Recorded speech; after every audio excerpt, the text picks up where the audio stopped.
నమస్తే అందరికీ. ఈరోజు ఫిష్ ఫ్రై ఎలా చేసుకుందామో చూసేద్దాం. ఫస్ట్ ఫిష్ తీసుకొచ్చుకొని శుభ్రంగా క్లీన్ చేసుకోవాలి. సో సాల్ట్ వేసుకొని మా ఆయన క్లీన్ చేసి పెట్టేశారు. దానికి కావాల్సిన మసాలాలు ఏంటో చూసేద్దాం. ఇప్పుడు ఒక చిన్న ప్యాన్ పెట్టేసి ఆ ప్యాన్లో మనకి 1 టేబుల్ స్పూన్ జీలకర్ర అండ్ 1 టేబుల్ స్పూన్ మెంతులు వేసి గోల్డెన్ బ్రౌన్ కలర్ వచ్చేలా ఫ్రై చేసి ఒక మిక్సీ జార్లో వేసుకొని మనం పౌడర్ చేసుకొని పెట్టుకుందాం. ఇదే అండి ఫిష్ ఫ్రైకి మెయిన్ ఇంగ్రీడియంట్. సో పౌడర్ చేసుకున్నానండి, అది నేను ఒక ప్లేట్లో పెట్టేసుకుంటున్నాను.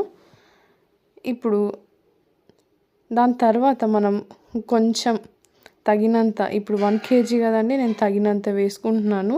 కారపొడి 3 స్పూన్స్ వేసుకున్నాను.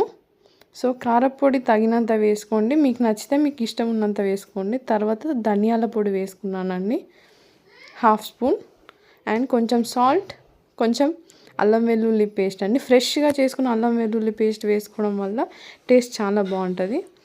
సో దాని తర్వాత కొంచెం మసాలా వేసుకున్నాను, గరం మసాలా అండ్ కొంచెం ఒక 1 టేబుల్ స్పూన్ ఆయిల్ వేసుకున్నా. సో ఆయిల్ వేసుకోవడం వల్ల ఏంటంటే ఫిష్కి ఆ ముక్కకి కరెక్ట్గా పడుతుందండి. సో అదంతా కలుపుకొని నీట్గా కలుపుకోవాలండి. ఆ నీట్గా కలుపుకొని ఇలా ముద్దలా చేసుకోండి. సో ఇలా ముద్దలా చేసుకోవడం వల్ల ఫిష్కి పట్టదు, ఫిష్ ఫ్రైకి పట్టదు ముక్కలకి. సో నేను ఏం చేస్తానంటే కొంచెం వాటర్ యాడ్ చేసి ఇలా జారుడుగా చేసుకున్నాను. దానివల్ల ఏంటంటే అన్నిటికీ ఈక్వల్గా పడుతుంది. ఇలా అప్లై చేసుకోవాలి, చూస్తున్నారా? ఇలా అప్లై చేసుకొని పెట్టేసుకోండి. అలా అన్ని ముక్కలకి అప్లై చేసి పెట్టుకోవాలి. సో నేను అన్నిటికీ అప్లై చేసి పెట్టుకున్నానండి. అప్లై చేసుకొని ఒక 1/2 అవర్ ఫ్రిడ్జ్లో పెట్టేసుకుందాం. సో ఇలా అన్నీ చేసుకున్నాం. ఇప్పుడు ఏం చేయాలంటే ఒక 1/2 అవర్ డీప్ ఫ్రిడ్జ్లో పెట్టేయండి. డీప్ ఫ్రిడ్జ్లో పెట్టేయడం వల్ల ఈజీగా మనకి ఆ మసాలా మొత్తం ఫిష్ ముక్కలకు పడుతుందండి. ఈ 1/2 అవర్ పెట్టిన తర్వాత డీప్ ఫ్రై చేయట్లేదు, నేను జస్ట్ షాలో ఫ్రై చేస్తున్నా. సో మన పెనం ఉంటుంది కదండి, ఆ పెనం మీద కొంచెం ఆయిల్ వేసి ఆ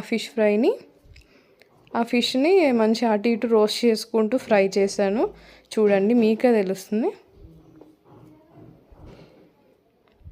ఇలా తిప్పుకుంటూ ఉండాలి మధ్య మధ్యలో, లేదు అంటే అది మొత్తం మాడిపోతుంది, 1 సైడే మాడిపోయినట్టు అవుతుంది. సో మాడిపోకుండా తిప్పుకుంటూ మనం ఫ్రై చేసుకోవాలి. ఫ్రై చేసుకున్న తర్వాత ఒక ప్లేట్లో సర్వ్ చేసుకోవాలి. అట్లీస్ట్ 10 మినిట్స్ పడుతుందండి, అది ముక్క మంచిగా ఫ్రై కావాలి అని అంటే 10 మినిట్స్ పడుతుంది. చూడండి, ఇలా ఫ్రై అయిపోయింది. ఇలా ఫ్రై అయిన దాన్ని నేను ఇంకొంచెం ఆయన కొంచెం డార్క్ కావాలని ఇంకొంచెం డార్క్గా వేస్తున్నాను. ఫ్రై అయిన దాన్ని సర్వ్ చేసుకున్నాను నేను ప్లేట్లో. చూడండి. Thank you for watching. Subscribe my channel curries and foods. Thank you for watching.